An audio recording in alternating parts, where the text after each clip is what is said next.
Welcome back, baseball family. This week we're going to get into the Rockies City Connect jerseys, Atlanta's problems at the plate, and the Blue Jays Mount Rushmore right now. 9+ Us presents the Baseball Together podcast with your hosts, Blackjack Brad and Kansas City Little Big Briggy Blue Eyes. And now, Baseball Together.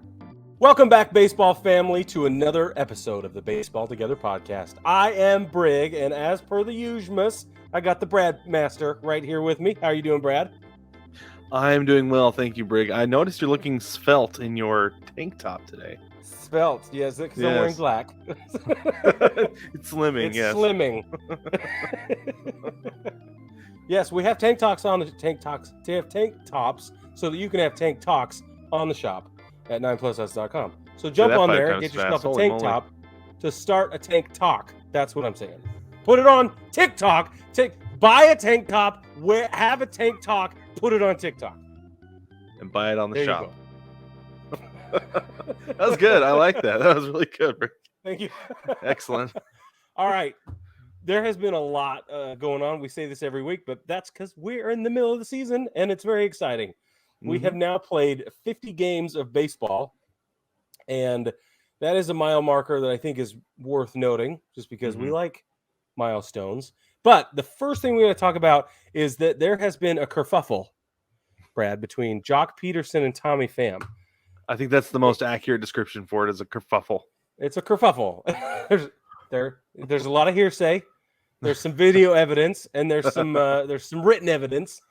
And we all have opinions, apparently, even if we don't need to. But we do, because that's what we do here. So Tommy Pham slapped Jock Pederson over a little bit of a spat that they had during a fantasy baseball. Sorry, I wrote that wrong. Football. It was a fantasy football situation that was forever ago. It's been long dead. It's been at least a year since they had this trade issue or whatever with roster management problem on their fantasy football league, and the text messages have gone back and forth, and it's just further evidence of how ridiculous this situation is. But I will tell you that we know that fantasy sports can cause anxiety. Yeah. Well, and this is the thing, Rick. Think about this: is that like the anxiety that we feel in our league? There's not even any money on the line. Like the winner is going to get a hat or a shirt or something, right? Yep. But these guys are playing for money, playing for keeps, and so I get it. Tommy Pham was like, he was messing with my money by doing that. But Jock Pederson brought up a better point and said, I didn't do anything outside of the rules.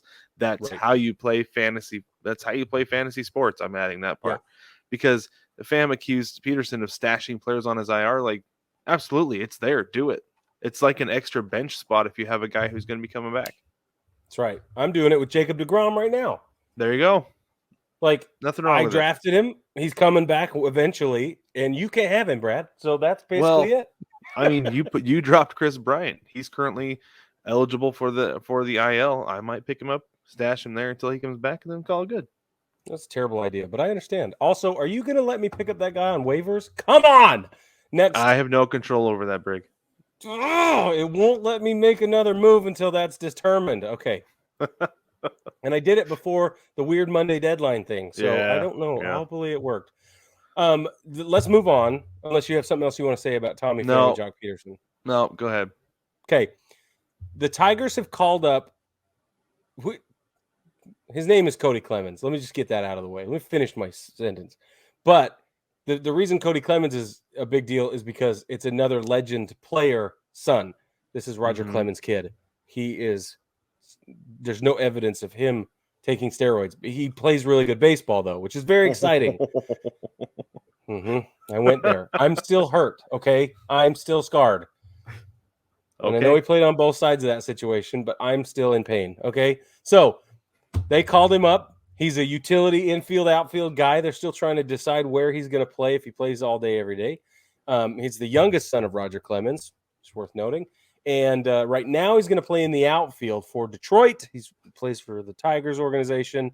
And they needed to move Robbie Grossman out of the way because he's got a neck injury, kind of strain or whatever they're calling it.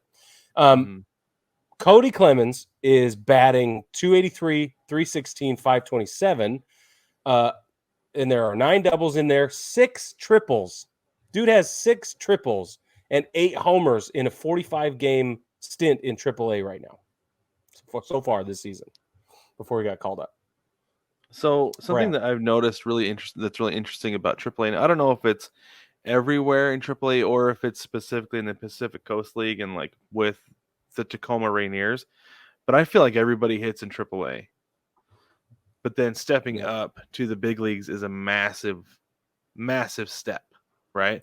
Like you could be a AAA All-Star every single year for 3 years, and then you get called up to the big leagues and you cannot wave a stick at what they're throwing.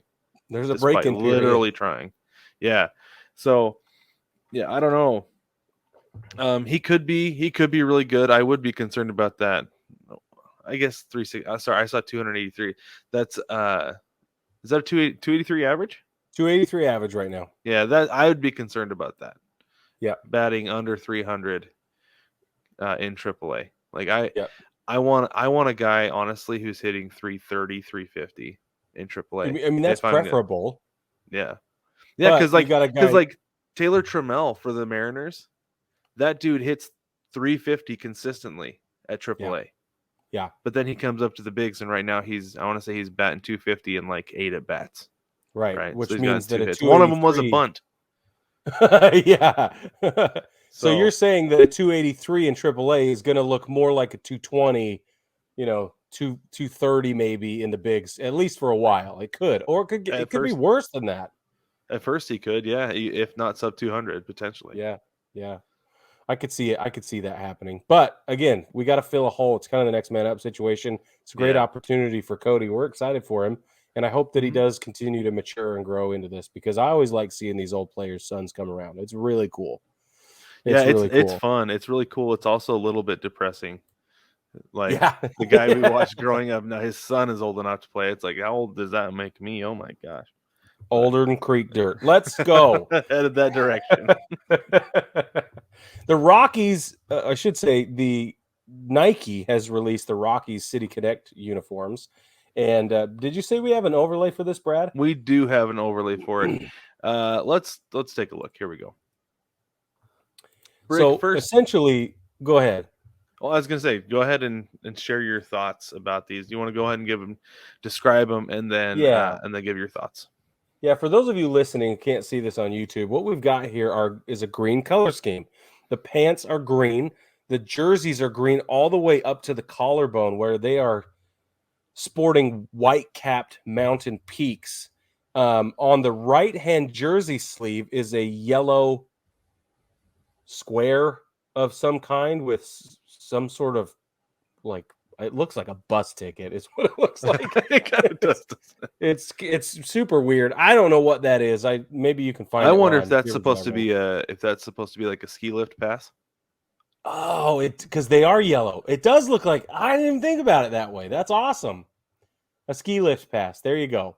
And then the color scheme continues onto the back, but it's at a different level. The mountain peaks sort of are jagged, and they're not quite as silhouetted on the back, so they have room for the name, they have room for the number between them, and it is at a different level up the back of the jersey, if that makes any sense. The Nike logo is in purple. They've got the Colorado Rockies logo on the left sleeve, also black and purple. They've got the hats are white front 2 panels, green visor, green back 4 panels. And then on the front, there is an icon logo that is red. Inside of it, there are Purple Mountains Majesty. And then there's a CO up against a blue sky with white CO letters on top of it. And again, it is ringed in red. That is all relevant details. They are sporting white belts. Do not know what the cleats look like. I imagine they'll be covered by the new generation's affinity for low pants that cover the cleats. And that doesn't make any sense to me, but that's fine. It's a valid point. Okay. There you go, Brad. That's my rundown of what they look like for those listening. What are your thoughts about them? No, I want to know your thoughts first. What do you think of these uniforms? First of all, I cannot tell you how I feel about them without saying, I called it. I told you so. You did. Yeah, you did. You were spot on. This is what I anticipated, something similar to this happening, and I'm very, very giddy, I guess, about being right. It's very nice. It doesn't happen often. I'm going to celebrate my touchdown. Leave me alone. Okay, here we go. I actually do. I think I hate them. Okay, I don't love them. Okay, that's fine. Because I don't either. I don't like them either. Because to me, so there's two things that immediately came to mind with this uniform set and everything. Is first off was 12U travel ball team. Yep. Right? Or because beer league softball. That was the other one, beer league softball. Yeah, because I think I've played against guys who have that exact same logo on their t-shirt. Like that exact same design, that sublimation or whatever. And it just like, I think I actually saw somebody the other day with one before this came out. It doesn't look special. It's not a good look. And no, it's not special. And get away from the green pants. It's because the green that's pants not helping anything at all. Especially that, like, it's too much. It's too much green. And I don't like it. I don't like it at all. The hat is, the logo's kind of convoluted for me. It's too much. It's way too busy. Yeah, yes, it is. And I think they could have done better. I don't know if it would have been better if it was purple instead of green, but so I hate that they kept any purple at all. I'm like, why? What? So you have an opportunity to make a departure from purple, which you clearly enjoy, right? That's clearly an emphasis that you're taking advantage of, but yet you still make it, and the purple doesn't even match. And you called it on the hat too, because they do look like green Cubs hats. That's what you said they would look like as Cubs hats if they weren't careful, and that's exactly what they look like. Yeah, except for the weird purple in the mountainscape on the hat logo, which does not match the purple tones in the stitching on the jersey. The jersey has a darker purple, and the mountains in the hat are lighter purple, and it's just all over the place. Ugh. And if you're gonna do a mountain on the hat, you should do green like the rest of the jersey. Yes, and the rest of the hat. It was like they were designed by two different teams. Honestly, yeah. Or there was an executive that went through and went, purple. Okay, go. Like, I have final say. We have to have purple. I just got a phone call. It's out of my hands. Do it here. Yeah, I don't know. All I know is I don't like the way they look at all. No, it's a big fat swing and a miss, big fat F. We did get a potential leak. I don't want to show anything just because I don't know that it is, but we got to see a potential leak of the Angels, which are coming out next, of their City Connect. And I will say this about the leak: I like what I saw. Me too. And when we know what they actually are. So if they come out with something different, which I doubt they will, we will talk about it. But even if they do, we will discuss the leak and whatever is announced officially. Yeah. When the Angels come out with it. Yeah. For sure. Okay, let's move on. Jesus Sanchez for Miami has hit the longest home run in Major League Baseball records since 2019. It is 406 feet total. Nowhere else. Coors Field. Yeah. It was funny. The notification I got on my phone about it said that he hit it to Wyoming. He may have. Yes, that's very good. So let's go over the home run distance leaders since 2020. I got this from CBS Sports. I thought it was interesting.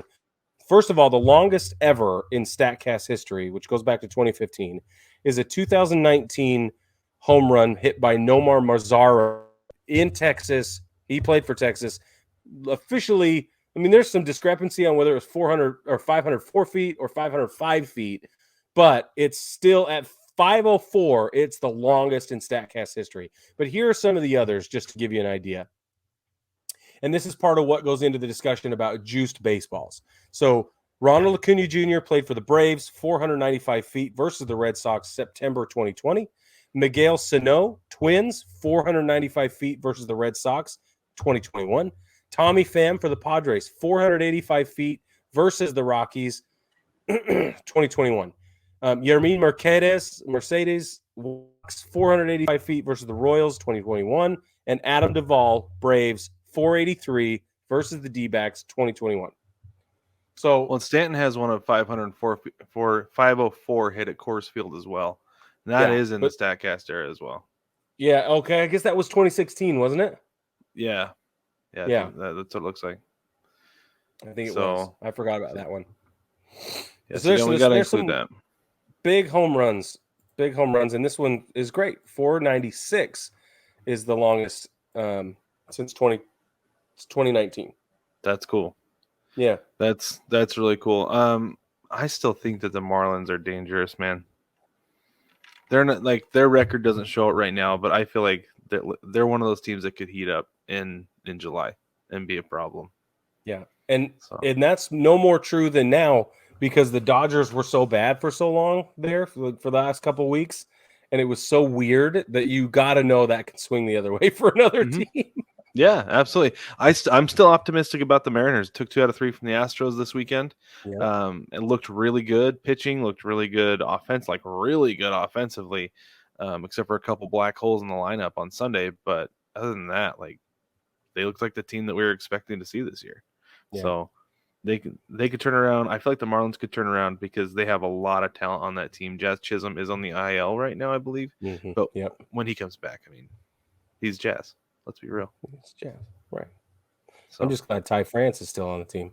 Oh man, Ty France. Real quick, I saw a stat. It was over the weekend, and it's a little bit of a cherry pick because it's a sample. It's a specific sample size, but it was over the last 162 games as of like Friday. He had more hits than anybody in Major League Baseball. Whoa! During that time period. Yeah, that's cool. Yeah, I thought so too. And like I said, it's a little bit of a cherry pick because you could be like, and as of right here, 162 games. But it's still a big sample size, and I think that's pretty cool. Yeah, that is super cool. Jonathan Villar, speaking of injuries, is on the 10-day IL with a facial injury. Brad knows more about this than the rest of us. Brad, why don't you tell us what happened to Jonathan Villar? I saw this, and honestly, I thought it was funny because it's like something you would see on TikTok, right? He got snapped in the mouth with an exercise band and needed significant dental work. Like, what was he doing with the exercise band? Like, I'm curious if he was like doing. Have you seen that video of that was done by the Oregon strength and conditioning coach, the University of Oregon strength and conditioning coach, several years ago, where he talks about how he climbed. He's on top of a mountain in Hawaii, and he's like, do you have your bands? Are you doing 100 buys and 100 tries? Are you fulfilling the quest to fill the sleeves? Yeah. Like, I wonder if he was trying to fill the sleeves and doing his 100 buys, and he looked down and it slipped or broke him, whack, right in the face, or if he had it like strapped onto something or like on a door or something, and then it whack, or a fence. Yeah. I don't know, but the carabiner broke. Yeah, the visual is hilarious because it's too bad. We're sorry for him, but it is freaking funny. It is, because those are some of my favorite videos on TikTok when somebody's exercise brand breaks and they get snapped either in the back, the chest, or the face or something. Because I'm like, it's not me, so it's hilarious. Yeah. Oh man, I love it.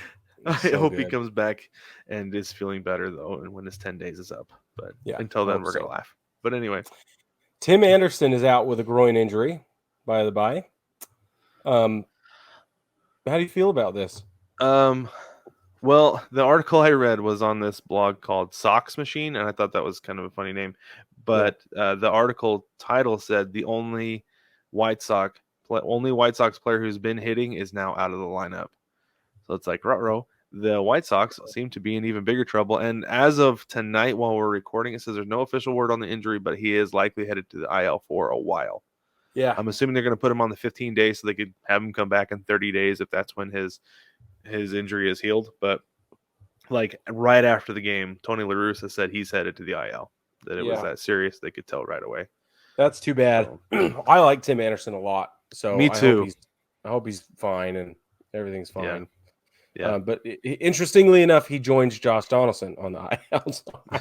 Josh Donaldson has had a brutal last week and a half.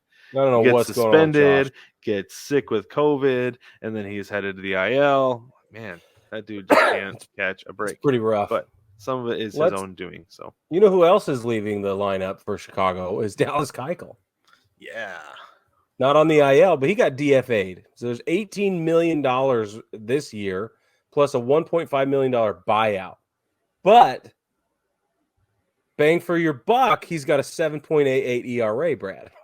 He does. And something that I saw yesterday, actually, I was watching the Reds, and who were the Reds playing yesterday? They were playing well, they're playing the front office. They're playing against the front office. They are playing against the front office consistently. But they showed some of the unluckiest players. Oh, it's the Giants. The Reds playing the Giants. Showing some of the unluckiest pitchers in the league so far this year. And Alex Cobb was pitching for the Giants. That's why they're showing that, because he's been one of the most unlucky pitchers so far. And number 2 was Dallas Keuchel. Basically what it said was his ERA has had about 3+ points added to it just because of bad luck. Yeah. And so I think that a lot of teams are going to see that, and they're going to want to pick him up. From what I saw, nobody's going to pick him up off waivers, because if you pick him up off waivers, you have to pay his salary. Yeah, they're not going to do that. So they're going to bring him in. They're probably going to bring him in as a free agent somewhere, give him the veterans minimum, because he's going to take it, because he's getting $18 million plus totally 1.5 from the White Sox this year. So he's going to go somewhere, probably a contender, to either fill in the back end of their rotation, or more likely come out of the bullpen for somebody. That's what it'll be. It'll be a bullpen situation. Yeah. Guarantee it. Do you have any predictions on which team will pick him up and how soon it will be? If I'm Seattle, I'm calling him tomorrow. Honestly. They need help. Yep. Seattle needs help in the bullpen big time. As soon as I saw this, that was my big thing, is I was like, the Mariners should pick him up for sure. Yeah. 1,000%. But I did. My other thought was, at least he still has Kelly Nash. Right? Yes. He's still winning, so it's okay. He is. I was thinking about both New York teams, actually, because with Chad Green out in the Yankees organization, and then Scherzer having problems, deGrom is still out across town, then there could be some interest there as well. Yeah, there could be. I think you're right. We'll see. Sure. And in place of Dallas Keuchel, the White Sox recalled infielder Danny Mendick. Speaking of guys who have been DFA'd, by the way, the Pirates DFA'd Cole Tucker after making a trade with the Cleveland Guardians for Yu Chang. Now, this is interesting to me. This is really, really interesting to me, because they're saying that Cole Tucker hasn't lived up to expectations. He was a first-round pick. He's 25 years old. So they're just kind of like, we're going to get rid of you, and we're going to bring in a guy who hasn't recorded a hit yet this year. Excuse me? Say that again? You want to? Yeah. Okay. Yeah. Yeah. So we're just going to continue to churn out 4A players for other organizations. Okay. Okay. I cool. guess. Yeah. And that's another thing too, is that if I'm a team and I need a little bit extra depth in the outfield or on the bench somewhere, I would bring in Cole Tucker. Right. It's not a bad idea. Yeah. That's weird. Let's go to more rut row real quick. The Atlanta Braves are on pace right now to strike out more than anybody else in the history of ever. And that's bad. That's real bad. We've got the peak offenders right now are Dansby Swanson, Adam Duvall, and Travis Demeritte. And they, and I got all this information from a fan-sided website, Tomahawk Take, which I really liked what I saw from Seth Carter, the writer there. So we want to check it out. But they're striking out themselves. Like, they're getting struck out. They're averaging almost 10 strikeouts a game. Team-wide, it's 9.89 times per game as of May 28th. They've struck out 465 times so far this season. Now, the franchise record was set in 2019, not that long ago, 1,467 strikeouts in that season. The team as a whole, franchise-wide, has only ever reached the 1,400 mark 2 times, and one of them was in 2019. twice. That's the only time that's happened. Right now, according to Seth Carter and his math, they are on pace to strike out 1,602 times, Brad. That's too much. And I will say this about those records in 2019 is that everybody obviously was striking out a ton in 2019 because you look at the records and like the Mariners set their record for the most times striking out in 2019. And then you got the league record and all this stuff. So it's thankfully strikeouts have come down. But on the other hand, though, like this is absurd. This is absolutely absurd, and it's definitely affecting the team overall. They're sitting under 500 right now. They're 23-25. Lucky for them, nobody else in the NL East has been playing very well right now besides the Mets. Yep. So they're, like I said, they're sitting in that second spot in the division. But A, they're not going to catch the Mets, and B, at this rate, they're certainly not going to get a wild card berth. They need to figure out what's going on with those strikeouts, have a little bit better play discipline or something, command of the strike zone. Yes. I don't know what exactly is going on there, but they need to figure it out or they're going to be out of the playoffs this year. Last fun fact about this, I think the most recent record was 15, what was it, 95 or 96 last year by the Cubs? I have 1596 with the Cubs last year, 1595 for the Tigers in 2019. Yeah. So the major league record is 1596. That's all time strikeouts. Mm-hmm. And that was last year with the Cubs. So this is a dubious award. They don't want to win this game they're playing. No. Okay. Speaking of the NL East that you mentioned, Jacob deGrom says his shoulder feels completely normal. But the Mets still have not announced a return date.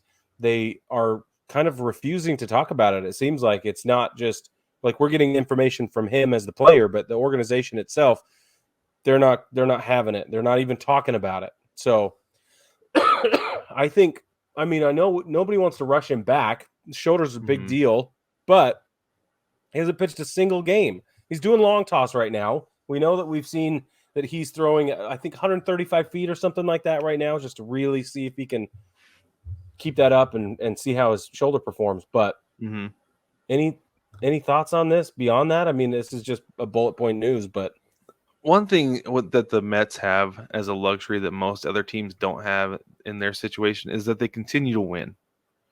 Right now, they're sitting 16 games over 500.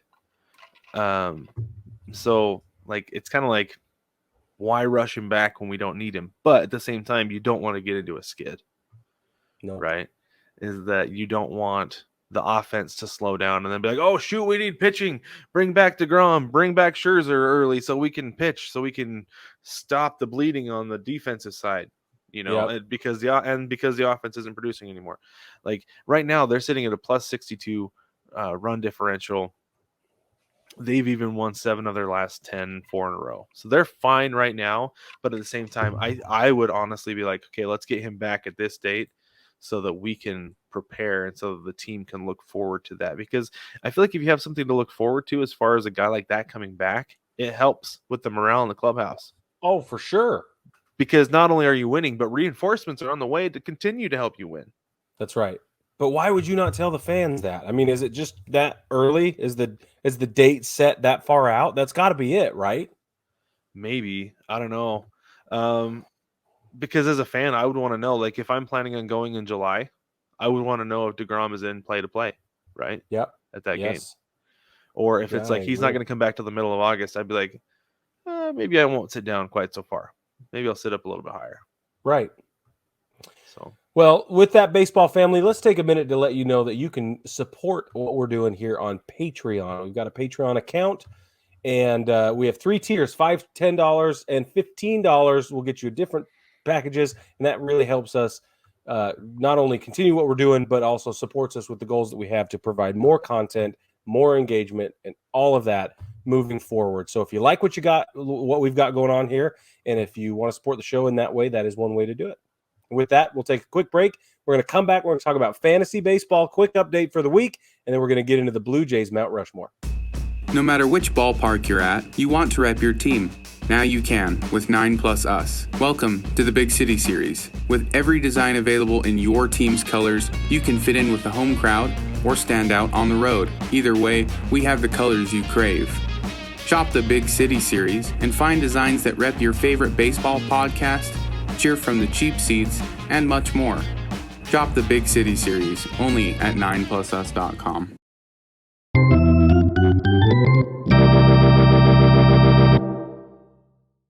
Welcome back, Baseball Family 2, segment 2 this week.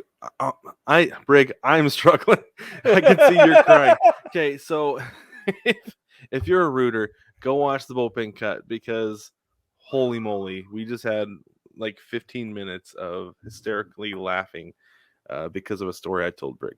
If you're not, go join the rooters so you can get that bonus content because it ended up being way funnier because me saying it out loud was way funnier than I had ever imagined. But anyway, before we get into the Blue Jays and their Mount Rushmore, we're going to give you our weekly fantasy baseball update with the Baseball Together Fantasy Baseball League. Let's start from the top this week, Brig. We're going to go, it's top, and it's my team on the top just because it's my team in my app. So I lost to the Harrisburg Charlies. That's John. I am the Manitoba Man Clowns. He beat me 422 to 361. My top performer was Matt Olson. Had a pretty good week, 74 points, but he had Francisco Lindor with 76, and then Will Smith with 62. My next high score was Dansby Swanson, and all his aforementioned strikeouts had 58 points for me. So, wow, I'm on a 4-game losing streak, Brig. Welcome to the party. Hey, not glad to be here. And then next we have Springfield Nuclear against the Springfield Isotopes, both Simpsons themed team names with Tori and Zip respectively. Tori won that one 335 to 272. Zip had his top performer was Josh Bell with 83 points. And then his next guy in line, are you ready for this, Brig? Next guy in line for Zip was Aaron Judge with 36 points. That's a rough. That is a rough week. That's a rough week. Tori had Paul Goldschmidt with 82 points and then Trey Turner with 58 after that. So he ran away with that one. And then we have Big League Chupacabras. That's Jewel over Denise's Grace Under Fire. Jewel won that one 485 going away, or won that one going away 485 to 393. Jewel's top performer was Jared Walsh, and then with 70. The Marcus Simeon right behind him with 68. He hit his first home run of the season, Brig, last week with a grand slam. So that's a big deal. If he can get going, then Jewel will have a lot of success. But I don't know if Simeon's going to. Yeah. So Denise, her top performer was Anthony Rizzo with 69 points. Nice. And then Seth Brown had 56 points after that. And then Brig, you are on a 1-game winning streak right now. Brigger Mortis beat Jason, not another fantasy team, 430 to 360. Brig, your top performer was my guy, Ty France, with 86 points. And then followed by Luis Arias with 74 points. Jason's top performer was Pete Alonso with 73, and then Sean Murphy with 65. Sean Murphy and his butt. But anyway, Brig, let's go ahead and get into the Blue Jays and their Mount Rushmore. Do you want to introduce the team a little bit with some of the history that goes on there? And then I would love to. Where the team name came from. Yep. So the Toronto Blue Jays, obviously they play in Toronto, Canada's only team. They've been around 46 seasons, debut season 1977 to the present day. Record over the franchise history is 3,533 games to 3,577 games, putting them just below 500 over time at a 497 win-loss percentage. They have had 8 playoff appearances, 2 pennant wins, 2 World Series championships, and they were back-to-back. Nice. Very good. Now, where the Toronto Blue Jays, I'm still having a hard time talking, Brig, after all that. Where they got their team name was this is from teamnameorigin.com. It says Toronto was awarded its baseball team in 1977, and most accounts base the Blue Jays nickname as a result of a Name the Team contest in which 30,000 entries were submitted.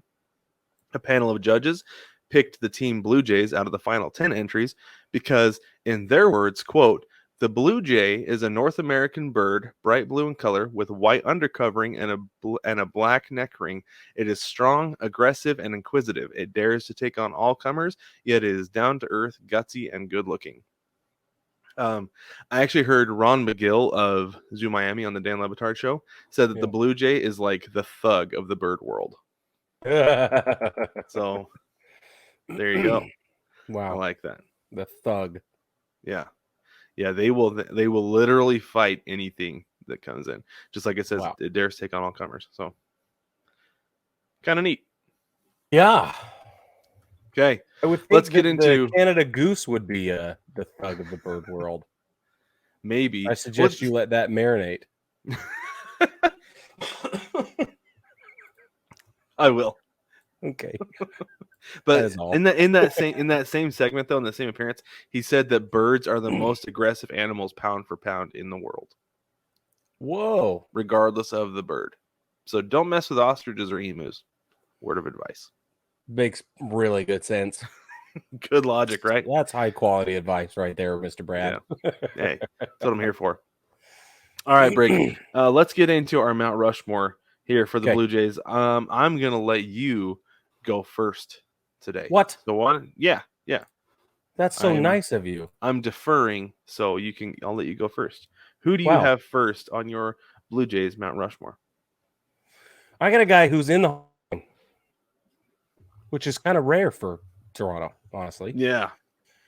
But I got a guy who's in the Hall of Fame, 8-time All-Star, 2-time Cy Young Award winner. So he's a pitcher.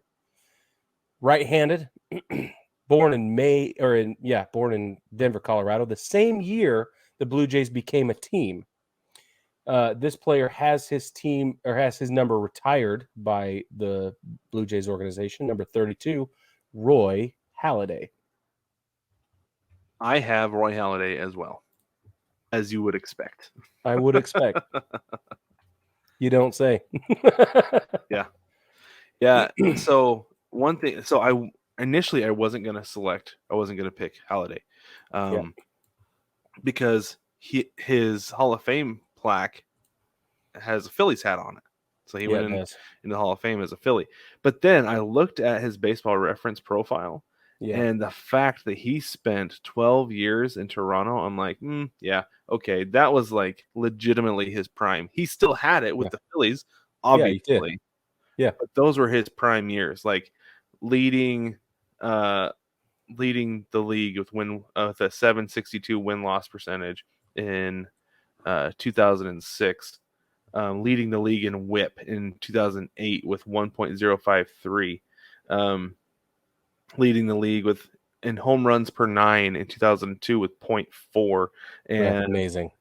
A 6.23 strikeout to walk ratio in 2003. Like that kind of stuff, that's legit, and it's honestly like too bad that he was in Toronto, because I always said that the best way for the Blue Jays to make the playoffs would have been to switch to the NL East, because the AL East is so competitive. So top heavy. Yeah.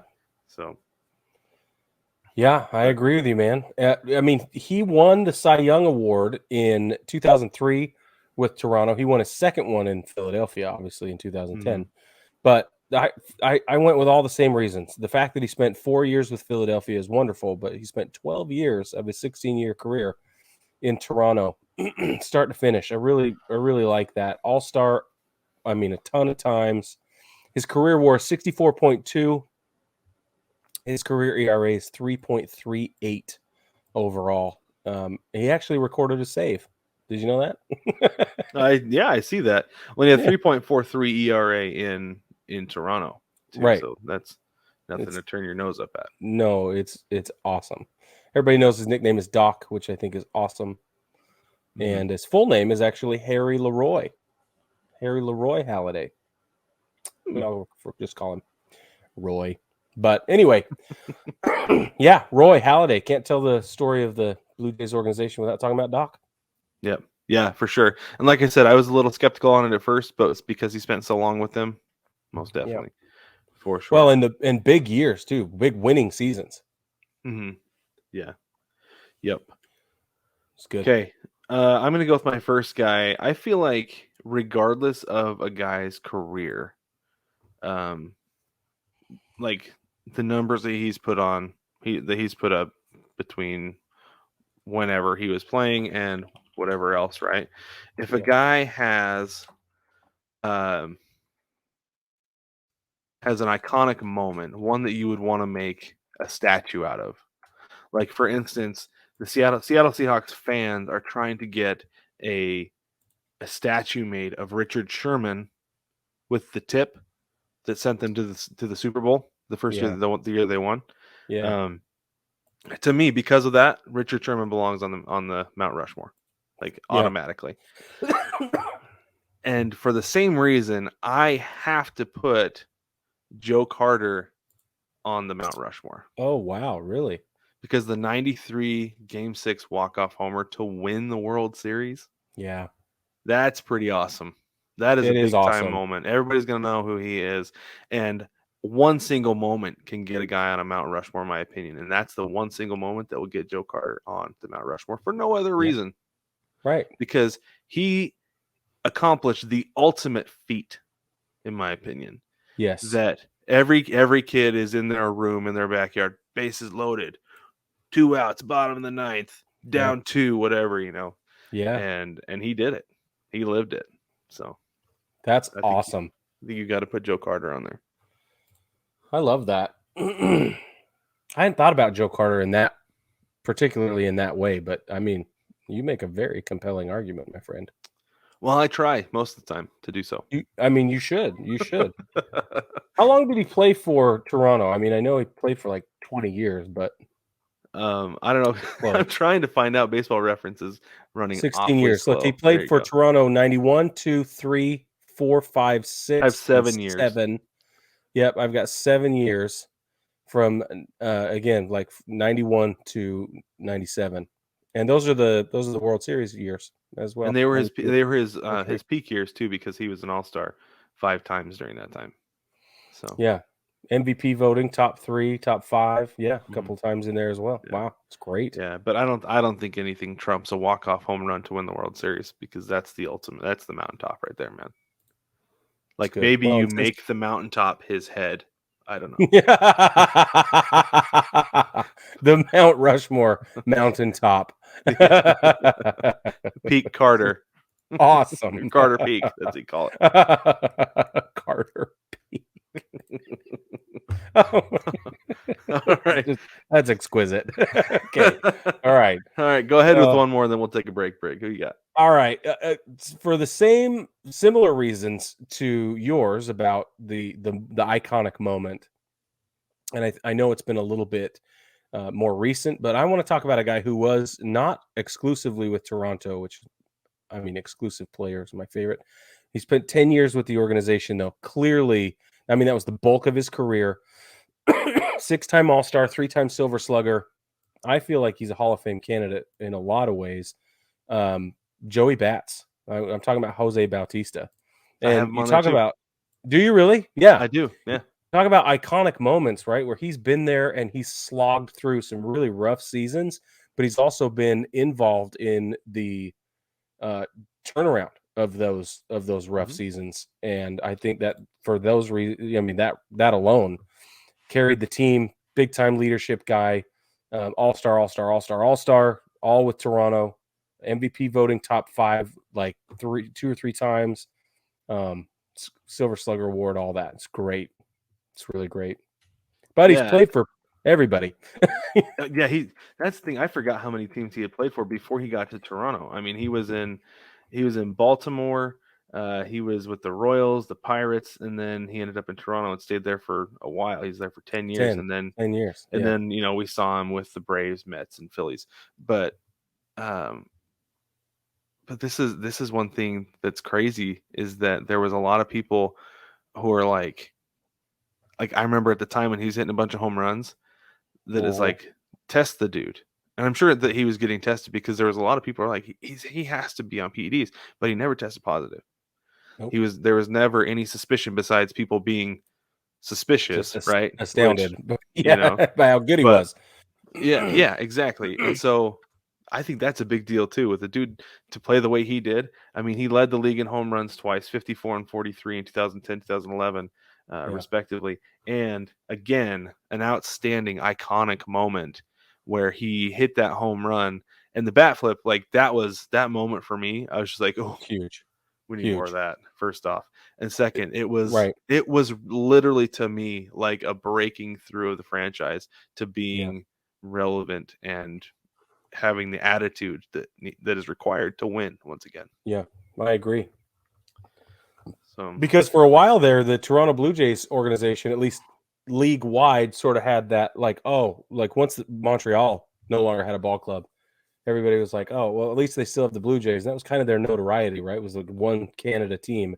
But then they won back-to-back World Series, and then they went, and now they're a contender in the East all the time, and they're a huge problem. So, yeah, and they're going to be cool for a good while too because of the guys they have on that roster. Yeah, they are. And Bautista, I think, is a big part of that. So yeah, I agree. I absolutely agree with you. Let's take a quick break. When we get back, Brig, you have 2 left. Is that right? You have 2 left.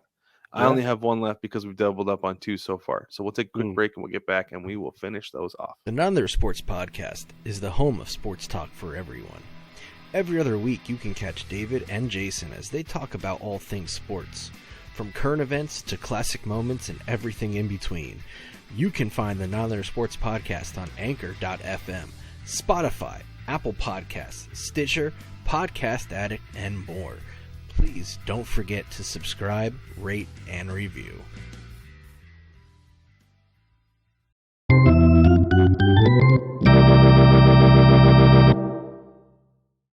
welcome back, baseball family. We're going to finish up the rest of our Toronto Blue Jays Mount Rushmore. I have 2 remaining nominations. Brad has 1 since we've doubled up so many times. So I'm just going to go ahead and dive right in.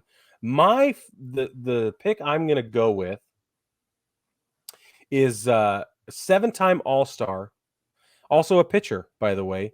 Career WAR 56.4. He's won the ERA title. He's a right-hander. Career ERA 3.44. He played with Toronto almost his entire career. It was 16 years. He played 1 game for the Chicago. Let's see, was it 1 game? 4 games, 4 games for the Chicago White Sox before returning after a 4-year break to Toronto, where he again only played. That wasn't a 19-game season, I guess, but he had a rough year that year. Anyway, guy I'm talking about is Dave Stieb. Dave Stieb is going on my Toronto Blue Jays Mount Rushmore. And it would make sense. He is the career leader in WAR for the entire organization. He is the number 1 guy when it comes to that. So that absolutely makes sense. And like you said, 16 years in Toronto, that's a big deal. 16 years. And almost from their inception, he started playing for them in 1979. So he came 2 years later in his age 21 year, and then he didn't stop playing for them until the end of 1992. Yeah, and like you said, he came back in 98, which is crazy that he took that much time off. Like he took the latter part of his 30s off from baseball, and then at 40 came back. I'm curious what it was. Yeah, no, I have no idea what it was actually, and it's kind of sad because he missed the playoffs. Let's see, his last year was 92 and 93. Actually, he was part of both World Series victories. I was going to say no, he wasn't. So he wasn't on the team with the 92 World Series, and then in 93 was he not? He was. Yeah, and then 93 he was with the White Sox. That's what I was thinking. Yep. Yeah. Why was he not on the team in 92? I don't know. He may not have been on the postseason roster for whatever reason. Yeah.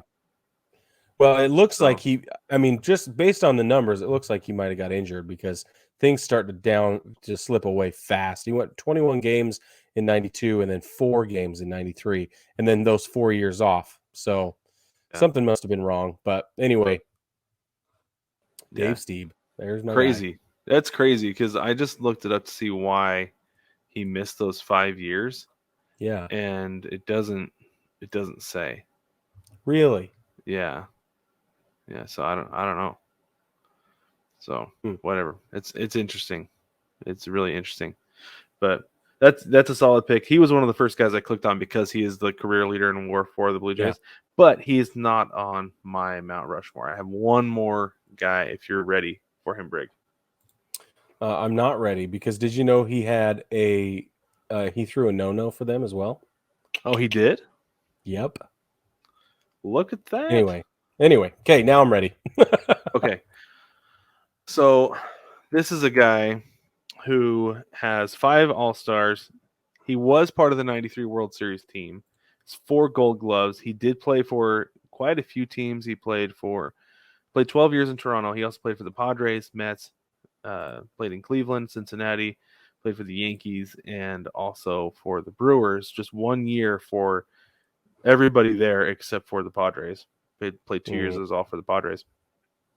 But this is a guy who came up with the Blue Jays and was a staple for them, really on the left side of the infield, middle left side of the infield as well. This is Tony Fernandez. Ooh. So Tony Fernandez is a guy I specifically remember having a baseball card for growing up. And so it was one of those things where it's like I asked my dad, I was like, is he a good player? He's like, yes. Yeah, he's a very good player. Very good. And so he was one who I had familiarized myself with in the mid to late 90s when he was he didn't play in 96. In 95, he was with the Yankees. And I remember seeing him on that team as well during the playoffs. And then also seeing him for the Indians because the Indians were a team that stuck in my mind after 95. And then again in Toronto because I knew about the shortstop position and second base position specifically in Toronto because of Roberto Alomar. So Tony Fernandez is a guy that I actually remember watching, seeing him around watching in the mid to late 90s. But I don't know. I just feel like somebody who was with the team for that long, for 12 years. He never led the league in anything. Like I said, 5-time All-Star, 4-time Gold Glove, not super remarkable, but on the other hand, he played a significant role with the team as an infielder, and then also was part of the World Series team and the longevity. And when he passed away, a lot of people talked about the role that he played on that team and that he was an important piece to them actually winning the World Series. Yeah. So that's why I would go with Tony Fernandez. And if you want to talk about WAR with him, 45.3 career WAR, and most of that comes with his time with the Blue Jays as well. Nice. Okay, Brig, bring us on home. Okay. I might shock you here, actually. Okay. You shocked me. I did not see you go in that direction. I'm going to talk about a guy who's in the Hall of Fame. Okay. 12-time All-Star, 2 World Series championships, both of them in Toronto.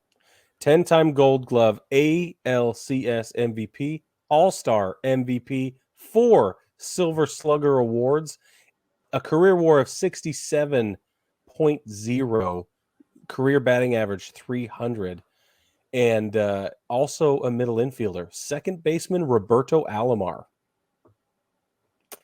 Now, I can hear the issues people are having. He only played 5 seasons in Toronto. I got it. That's why he's not on mine. That is the reason he wasn't on mine. I got it. I can hear it. It makes perfect sense to me. He averaged 90 runs and 41 steals in his 5 seasons in Toronto. He batted .307 over those 5 seasons in Toronto. He won 5 Gold Gloves in his 5 seasons in Toronto. He finished 6th in MVP voting 3 times while he's with the Blue Jays. And he was part of both back-to-back World Series championships. In the ALCS 1992, he had a slash line of 423, 464, 692. You can't tell me that they make it all the way back-to-back without Roberto Alomar. I think he's instrumental in their World Series victories. I think that makes him a suitable addition to the Mount Rushmore.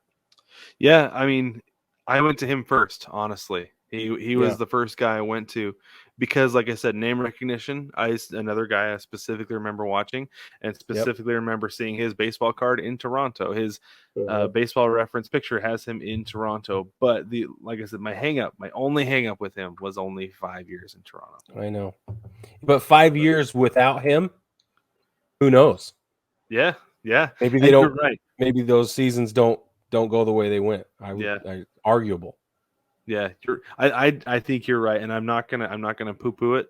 I'm not gonna yuck your yum on it because I think it makes perfect sense. Well, thank you. Yeah, I still think it's very nice of you. Actually, this is really nice.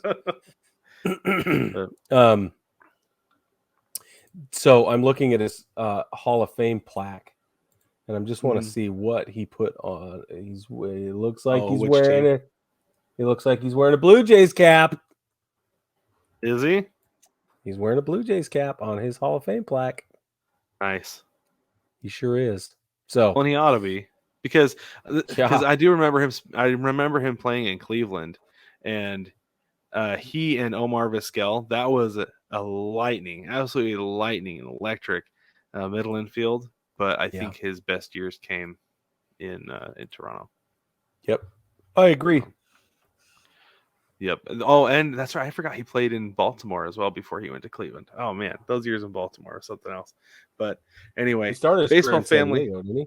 He did. Yeah, he started in San Diego. But baseball family, let us know what you think about our nominees for the Blue Jays Mount Rushmore. Was there anybody we left off? Was there anybody who was a stretch? Let us know what you think by jumping in the mailbag on baseballtogether.com and click the link for the mailbag. You can send us an email or message there to let us know what you think about that. Or you can comment on the YouTube videos if you so choose as well. Correct. And like we mentioned before, don't forget to jump on the shop at 9plusus.com, NINEPLUSUS.com, where you can get these sweet tank tops that have a conversation about them and put that conversation on TikTok. What did I say earlier? Tank top. Tank talk. TikTok. Yeah. Okay. It's been a long evening. Quite. Yes. And also don't forget to like, subscribe, rate, and review. Let us know what you think about how we're doing on the podcast.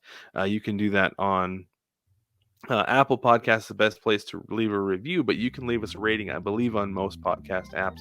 You can subscribe on those apps as well, and also on the YouTubes. You can subscribe there and make sure you hit the little bell so you get notifications when we drop a new video all the time, because we're always dropping the clips from the podcast if you're not able to watch the whole thing in one sitting. And baseball family, with that, we will catch you next week.